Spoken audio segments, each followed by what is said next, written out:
बिस्मिल्लाहिर्रहमानिर्रहीम। अस्सलाम वालेकुम। अब सलाम वालेकुम और बिस्मिल्लाहिर्रहमानिर्रहीम के साथ एक बात जो पहले शुरू में कहनी थी वो बीच में आ गई, लेकिन अब बिस्मिल्लाह के पहले कह भी नहीं सकते थे, ये भी खिलाफ इकरार हो जाता है। तो सब ईद मुबारक, बहुत बहुत ईद मुबारक। और आपको अल्लाह ताला ईद की खुशियाँ जो हैं वो हर साल आप इसी तरह से एंजॉय करते रहें और रोज़े भी पूरे रखते रहें, तभी तो जब मज़ा आता है ईद का, जब रोज़े पूरे हों। खैर साहब, हमारी ईद तो बारे में मत पूछिएगा कि आपने कितने रोज़े रखे और कैसे नहीं रखे, क्या परेशानी थी। एक तो भैया रोज़े रखो तो बोलो और नहीं रखो तो फिर भी बोलो। अब उसमें बोलने से फ़र्क ये होता है कि आपके ऊपर बिल्कुल इसी तरह से देख के कोई शख्स ट्रैफिक में चल रहा है, रॉन्ग साइड जा रहा है, तो रॉन्ग साइड जाते जाते उनको ख्याल है लाइट जल रही है, यार ये तो बंद कर दो। अब उन्होंने लाइट भी बंद कर दी। अब वो रॉन्ग साइड भी जा रहे हैं, बगैर लाइट भी जा रहा है। एक नशुद्ध दो जुर्म कर रहे हैं और तीसरे जान पे भी के भी लाले पड़ जाएंगे, किसी को नज़र नहीं आया अंधेरे में तो फिर हो गया काम, सारी लाइटें बुझ जाएंगी। ये तो है कि हमसे भी लोगों ने पूछा रमज़ान कैसे गुजर रहे हैं। हमने सीधी शराफत से उनसे कह दिया, साहब रमज़ान तो गुजर रहे हैं, गुजर जाएंगे। कहने लगे मतलब क्या है आपका? मैंने कहा मतलब नहीं, आपने पूछा, मैंने कहा भाई गुजर रहे हैं, गुजर जाएंगे। अब जो गुजर जाएंगे तो उसमें बहुत सारे मतलब निकलते हैं, आप जो भी मतलब निकाल लीजिए। हमने तो कह दिया, अपनी जिम्मेदारी के साथ उस लफ्ज़ को इस्तेमाल किया है जो उसकी हैसियत इस आपके जवाब में बिल्कुल सही है। रमज़ान गुजर रहे हैं, गुजर जाएंगे, ठीक है।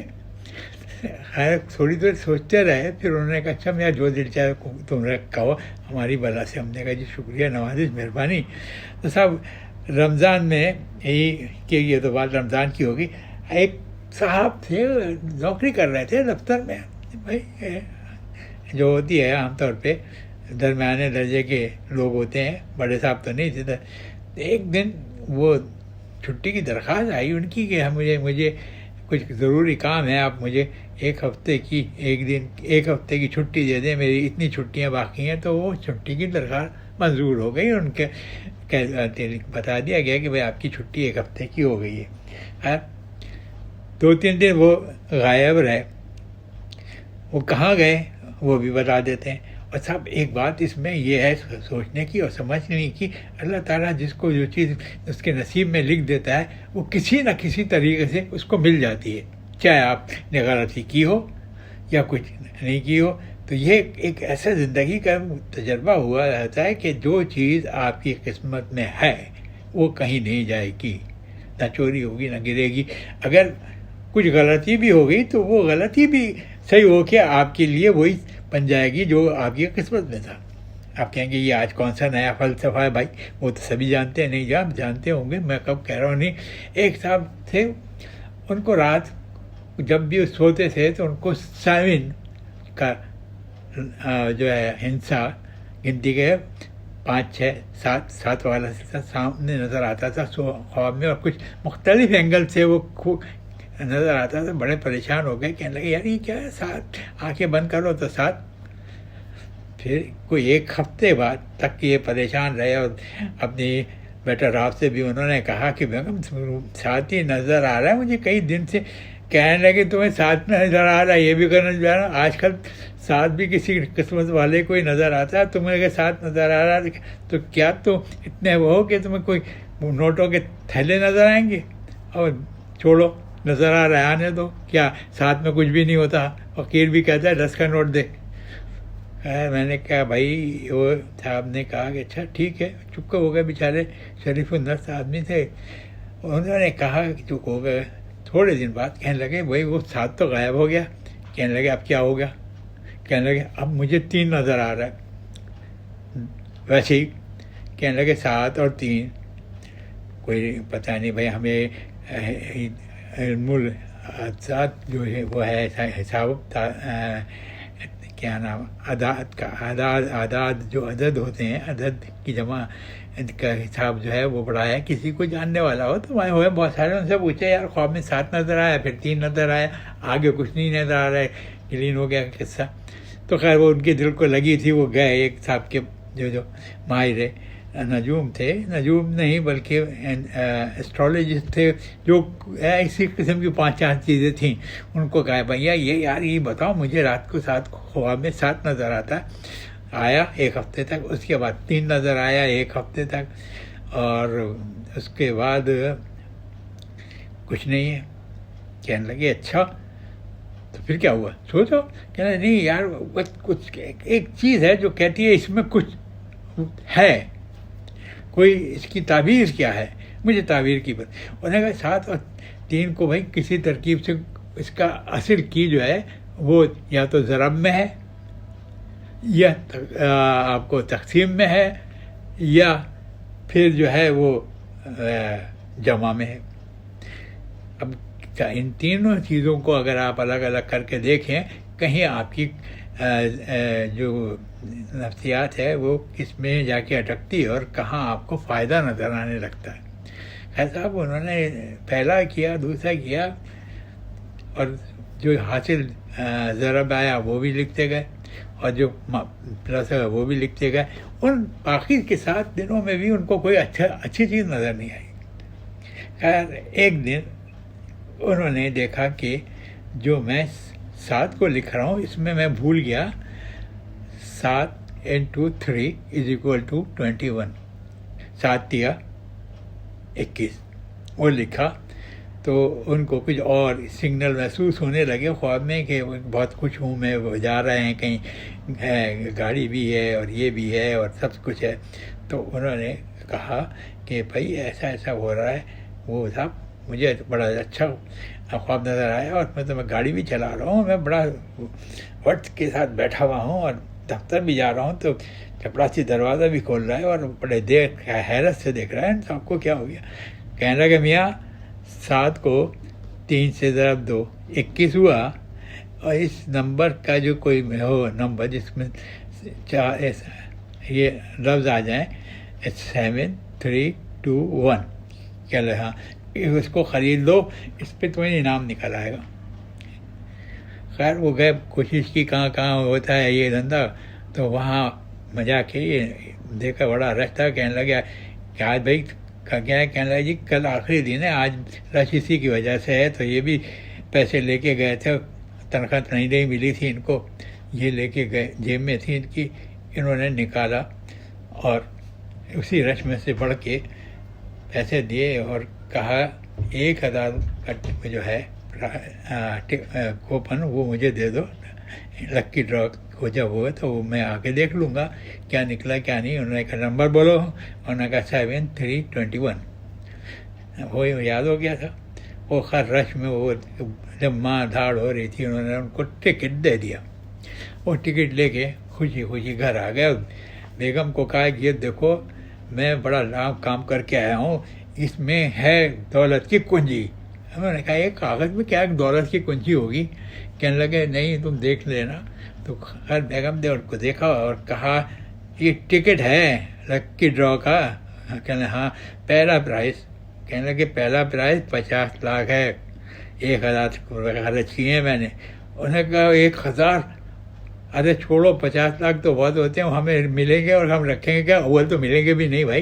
ये तुमने 1000 किसी नेक को दे देते, किसी गरीब को दे देते, उसका कुछ दिन अच्छे गुजर जाते, कोई अच्छी चीज़ की ख्वाहिश होती है तो वो भी ले लेते। 1000 तो अच्छा खासी रकम होती है।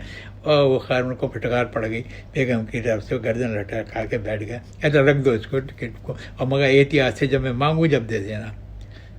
तो खैर जब रिज़ल्ट निकला तो उसमें था 7, 3, 28, 7, 4, 28, यानी 4 आ गया 3 की जगह और 28 आ गया हासिल ज़रब। बेगम ने टिकट को देखा था, उन्होंने कहा टिकट देखा तुमने, आज रिज़ल्ट आ गया है। उन्होंने कहा लाओ लाओ जल्दी से लाओ मुझे तो दिखाओ। उन्होंने दिखाया। मैंने खामोश। मैं पागल था। अरे मैंने जो नंबर बोला था वो तो नहीं आया, बल्कि उससे मिलता जुलता 28 आ गया। कहने लगे तुमने 27 बोला था ना, टोल आखिर का नंबर जो है वो 27 है और 28 आ गया। कहने लगे हाँ भाई, किस्मत में ही नहीं था, जो किस्मत में होता तो हम 28 बोलते, हमने तो 21 बोला था, ये 28 कैसे आ गया? 7 चौक 28, तो वो 3 था, 3 भी गायब, 4 लगा हुआ है उसमें। तो कहने लगे यार रश इतना था मैंने देखा ही नहीं, और इसी जुनून में कि मेरा आज काम हो जाएगा और मैं टिकट लाया और तुमको दे दिया, फाड़ दो। कहने लगे फाड़ो तो मत, ये तो देखो कि निकला कौन सा नंबर है। यार तुम देखो, मुझे देखने की ज़रूरत नहीं, मेरा खामखा दिल जल रहा है, तो मुझे ज़्यादा तंग नहीं करो, मुझे सदमा हो रहा है, मेरे 1000 रुपये निकल गए। बेगम ने पेपर लिया और जाके देखा, और जाके देखता वो कपकपाती हुई आवाज़ों के साथ वापस चली आई। अरे अरे सुनो तो सही, सुनो तो सही। उन्होंने कहा क्या हुआ क्या हुआ? कहने लगे वो हो गया। कहने लगे क्या हो गया? कहने लगे तुम्हारे नाम 50 लाख रुपए निकला है। कहने लगे भाई नंबर ही नहीं है वो टिकट पे, तुम कैसे कह रही हो? मैं उसको इतने रश में चीख चीख के बताता रहा, सुनता रहा, हाँ करता रहा, उसने नंबर निकल ये लिखा है। कहने लगे यही नंबर आया है, वो तुम्हारा तो है ही नहीं जो तुम जिस पर चीख रहे थे। कुदरत को, अल्लाह ताला को तुम्हें देना था, तुम्हारी मुश्किलें दूर करनी थी, उसने नंबर की सीरीज में वो नंबर आ गया जो तुमने गलती से लिखा है। ऐसी गलती जो होती है वो किस्मत वालों को मिलती है। उन्हें कहा नहीं दिखाओ, उन्होंने दिखाया। अभी देखा वाकई में वो तो नंबर तो मैंने ये चीख के बोला था, ये इतने 2 नंबर बीच में से चेंज कैसे हो गए? उन्होंने कहा भाई रश में उसने लिया होगा, लिख के तुम्हें दे दिया, तुम वही चीखते रहे, तुम लपेट के घर ले आए। अगर तुम वहीं देख लेते तो इनाम थोड़ी मिलता, वो तो वहीं करके दूसरा दे देता। कहने हाँ, कहने लगा भैया शुक्राने की नमाज़ पढ़ो, अल्लाह ताला ने तुमको नवाजना था, वो किसी तरह से नवाजा है। बहुत तरीके होते हैं, गलती को सही भी हो सकता है और सही गलत भी हो सकता है। तुम्हारी ख्वाहिश जो थी, तुम्हारी उमंगें जो थी, तुम्हारी ख्वाहिशें जो आती, वो इस नंबर जो तुम सोच रहे थे उससे नहीं लगती थी। उसने गलती की, वहाँ पे वही नंबर तुम्हारे हक में आ गया था। खैर साहब, हमने नंबर तो एक दफ़ा डाला था वो, मगर ये एक बात मैं आपको बिल्कुल सही बताते हैं, ये आप इसमें मेरी बात को यकीन कर लें और ये सोच लें कि जो कुछ होता है अल्लाह ताला की राह में कुछ करो, वो उससे डबल देगा आपको नवाजेगा, उसका ज़्यादा पैसा मिलेगा। एक दिन हमारे पास जेब में पैसे थे, हमने जाके बॉन्ड का टिकट लिया, बॉन्ड जो निकल रहा था 7,500 वाला, तो वो मेरे रुपये थे। तो जब वो निकला, हम तो क्या बीवी को कह भाई देख लो कि शायद था, तो उन्होंने कहा नहीं बॉन्ड 7,500 तुम्हारे निकल आए हैं, ये देखो। हमने कहा वाह। कि मैंने फिर सोचा कि हमारे यहाँ एक आदमी आता था इंटीरियर सिंध से, वो बड़ा काम करता था। वो मैं पूछा भाई क्या हाल है, बारिशें हो रही हैं? कहने लगे जी बारिशें तो फसल के लिए तो होती आती है कहीं से, लेकिन हमारे यहाँ जो जोहड़ बना होता, पानी का तालाब जिसको कहते हैं, उसमें जो पानी जमा हो जाता था वो हमारी एक सीज़न के लिए काफ़ी होता था। उसमें से 2 डंगर भी निकाल के पीते थे और हम भी पीते थे, और खेती बाड़ी में होती थी। वो बारिशें नहीं हुई, वो सूख गया और पानी नीचे चला गया। उसमें अगर हैंड पंप लगवा लिया जाए तो पानी की फरावानी हो जाएगी और सबको पानी मिलेगा। तो मैंने पूछा भाई तो कितने रुपये लगेगा? कहने लगे 5,000 में। उस ज़माने 5,000 भी बहुत रिजनेबल रकम।